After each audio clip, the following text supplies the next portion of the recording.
अनंत कोटि ब्रह्मांड नायक राजाधिराज योगीराज परब्रह्म श्री सच्चिदानंद सद्गुरु श्री साईनाथ महाराज की जय। बोलो समर्थ साईनाथ महाराज की जय। ओम साई राम।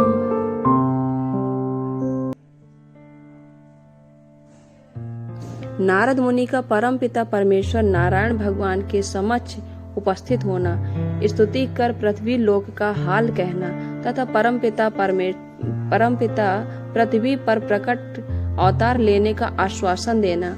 नारायण भगवान अपनी सैया पर विराजमान थे। हजारों देवता उनके इर्द गिर्द खड़े हो उनकी स्तुति कर रहे थे।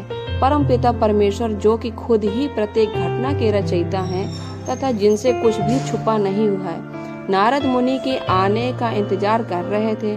पृथ्वी लोक की एक एक घटना का ज्ञान रखने वाले परम पिता परमेश्वर सब हाल नारद मुनि के मुख से सुनने को अधीर थे।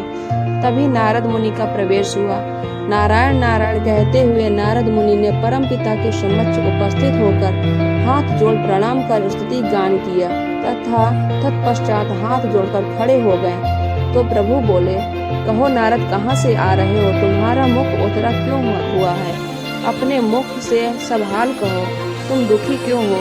खुलकर कहो, तुम्हें किस बात का दुख है? किसी प्रकार का संकोच मत करो। हाथ जोड़े नारद मुनि बड़ी विनम्रता से बोले, प्रभु, पृथ्वी लोक पर भ्रमण करने को गया था, परंतु वहाँ का हाल देख गंभीर चिंता लेकर लौटा हूँ। मंद मंद मुस्कुराहट बिखेरते नारायण जी बोले, कहो नारद, धरती पर तुमने ऐसा क्या देख लिया जिससे इतनी चिंता कर रहे हो? किसी ने तुम्हें बुरा कहा हो तो कहो, हम उसे दंड दें। पृथ्वी पर किसी राजा ने बुरा भला कहा हो तो भी कहो। प्रभु के श्रीमुख से प्रेममय मधुर शब्द सुन नारद मुनि धन्य धन्य हो उठे। नारद मुनि बोले, प्रभु, ऐसा कुछ भी नहीं है, बल्कि मैं तो राजा परीक्षित के राज्य में कलयुग के वास को लेकर चिंतित हूँ। कलयुग के प्रभाव से ग्रस्त हो राजा शीघ्र ही मृत्यु को प्राप्त होगा। राजा के मरते ही पृथ्वी पर पाप कर्म बढ़ जाएंगे, धर्म का नाश हो जाएगा और ब्रह्मा द्वारा बनाई पृथ्वी दुख संताप भोगेगी।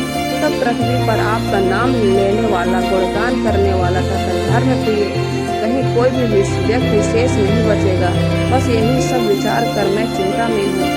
भगवान नारद, तुम चिंता त्याग दो। पृथ्वी पर द्वापर युग का अंत हुआ है, अब कलयुग के भोग करने का समय है। परंतु कलयुग के प्रवेश की कथा विस्तार से कहो, ताकि सब देवता लोग जान सके कि एक धर्मात्मा, धर्मी, प्रजा प्रिय, न्याय प्रिय तथा सबसे प्रेम करने वाले राजा के राज्य में कलयुग ने कैसे प्रवेश किया। क्योंकि इन देवताओं के मन शंकित है कि राजा परीक्षित के राज्य में कलयुग ने कैसे प्रवेश पाया। नारद कदाचित से पर्दा हटाने के लिए विस्तार से